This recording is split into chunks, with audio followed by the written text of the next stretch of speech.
Sir আপনারা কখন গাড়ি নিতে এসেছিলেন ডিডি অটোমোবাইলসে?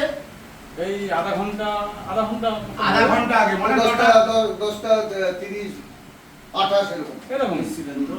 ম্যাক্সিমাম ওরকমই হবে। তো এখন এত রাত্রিবেলা ওয়েস্ট বেঙ্গলে কোনো শোরুম খোলা আছে? কোনো শোরুম কি কোনো গ্যারেজে খোলা পাওয়া যাবে না? কোনো গ্যারেজই খোলা কোনো নেই। এমনি গ্যারেজে খোলা নেই। তো আমরা এই অল্প সময়ের মধ্যে কুইকলি সার্ভিস দিয়ে আপনাকে গাড়ি হ্যান্ডওভার করতে পেরেছি তো। একদম আমাদের বিহেভিয়ার ব্যবহার কেমন লাগলো? দারুণ দারুণ। আর ইনি আছে আমাদের নিশ্চয়ই দেখেছেন তন্ময় শাস্ত্রী, যাদের টিভির পর্দা খুললেই নামটা দেখা যায় তন্ময় শাস্ত্রী। এখানে বিনা পয়সায় আপনাকে সমস্যার সমাধান করে দেয়।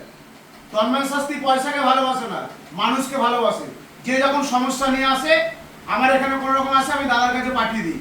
আর দাদার এখানে কেউ কাস্টমার গাড়ি কিনতে গেলে দাদা একটা কথাই বলে, কি বলো দাদা? একটাই মঙ্গলের দোকান। আমি যা মঙ্গল মঙ্গলের চাই। দোকান, ও ডিডি অটোমোবাইলস চেনে না, একদম তাই না? একদম মঙ্গল এইচবিতে মঙ্গলের দোকান। এইচবিতে মঙ্গলের দোকান। তো এই আপনাদের কোনো রকম সমস্যায় ভুগছেন, কোনো অসুবিধা হচ্ছে এবং ব্যবসা বাণিজ্য খারাপ যাচ্ছে, আপনারা নিশ্চয়ই ইউটিউবে সার্চ করবেন তন্ময় শাস্ত্রী, নিশ্চয়ই পেয়ে যাবেন।